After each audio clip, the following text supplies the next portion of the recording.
Shoe कडा गुडुम गुडुम. नाही.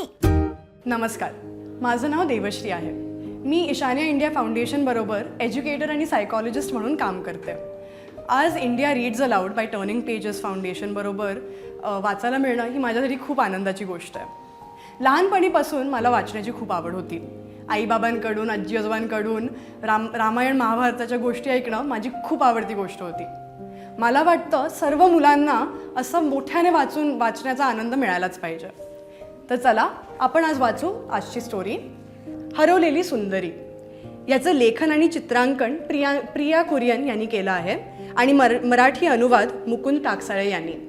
याचं प्रकाशन प्रथम बुक्स यांनी केलं आहे. तर चला वाचूया. सकाळ उजाडली. गोठ्यात सुंदरी नव्हती. रात्री ती गेली कुठं? त्या दिवशी सकाळी इरुमन्नूर पोलीस ठाण्यातले सारे जण मात्र खो खो हसत होते. हा हा हा, सुंदरी, म्हशीचं नाव कुणी सुंदरी ठेवल्याचं ऐकलंय का? सब इन्स्पेक्टर गोपीला हसू आवरतच नव्हतं. पण तिथल्या फक्त दोघी जणींनाच यात हसण्यासारखं काही नाही असं मनापासून वाटत होतं. एक म्हणजे टेसम्मा, जिची सुंदरी नावाची म्हैस हरवली होती, आणि दुसरी जिन्सी जोस, एरुमन्नूर पोलीस ठाण्यातली नवीन हवालदार. जिन्सी लगेच कामाला लागली.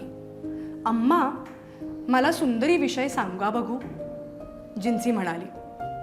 सगळ्यात पहिली गोष्ट म्हणजे ती खूप सुंदर आहे. पीप पीप पीप पीप. अगदी खरं खरं सांगते, ती रस्त्यावर आली ना तर तिला पाहण्यासाठी वाहतूक ठप्प होते. धार काढताना तिला रेडिओवर पाश्चात्य शास्त्रीय संगीत ऐकायला आवडतं, आणि चरताना तर तिला फक्त हिंदी सिनेमांमधील गाणी आवडतात. आपलं सौंदर्य राखण्यासाठी तिला रोज पाण्यात डुबणं आवश्यकच असतं. मात्र एकदा ती पाण्यात गेली का तिला फक्त मल्याळम भाषेतली गाणीच ऐकायला आवडतात, आणि रात्री झोपताना तिला मंद वाद्यसंगीत लागतं. किती उच्च अभिरुची आहे तिला संगीतात, जिन्सीच्या मनात विचार आला. जिन्सीनं गावात चक्कर मारून काही गावकऱ्यांकडे चौकशी करण्याचं ठरवलं. ती टोमाचांकडे गेली, पण त्यानं सुंदरीला पाहिलं नव्हतं. नाही हो, सुंदरी नावाची कुठलीही म्हैस मला खरंच ठाऊक नाही. खरं सांगायचं तर मला म्हशी बिलकुल आवडत नाही. मला फक्त माझी चंदनाकुट्टी ही गाय आवडते. तिला त्या म्हशींसारखं चिखलात फटकल मारून बसायला मुळीच आवडत नाही, तो म्हणाला. जिन्सीला मग गावातल्या तळ्यावरून परतणाऱ्या रमणी आणि सावित्री या बहिणी भेटल्या, पण त्यांनीही गावाच्या तळ्यात सुंदरीला बसलेलं पाहिलं नव्हतं. मी टेसम्माला 100दा बजावलंय बाई ग, तिच्या गळ्यात वेसण घाल, पण नाही, टेसम्माला सुंदरीला गावभर तसंच उंडारायला सोडायचं असतं, रमणी म्हणाली. आता मला सांग, तिच्या पाठीवर काठीने 2 रट्टे लागवले तर काही बिघडणार आहे का? पण नाही, तिची कातडी म्हणे खूप नाजूक आहे, ती फुतकरली. कोण नसली फालतू म्हैस चोरणारे? सावित्री खिदळत म्हणाली. ती सुंदरशी गाय असती ना तर मी नक्की चोरली असती. थोडं पुढे गेल्यावर जिन्सीला ट्रक दुरुस्त करणारा एक माणूस दिसला. त्याच्या ट्रकमधून जोरदार आवाजात संगीत ओसांडून वाहत होतं. जिन्सीनं ओरडून त्याला विचारलं, आसपास एखादी सुंदर काळी भोर म्हैस भटकताना दिसली का तुम्हाला?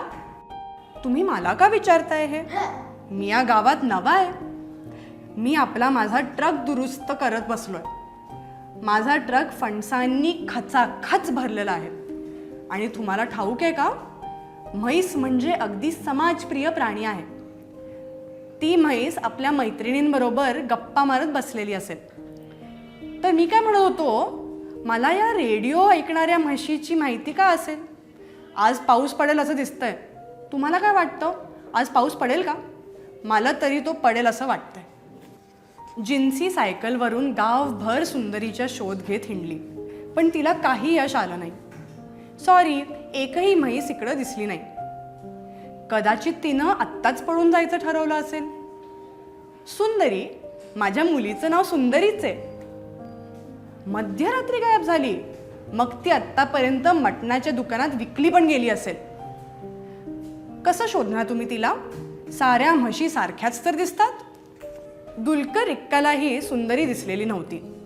मात्र त्याने जिन्सीला त्यांच्या चहाच्या टपरीवर तिचं पोस्टर चिकटवायला परवानगी दिली.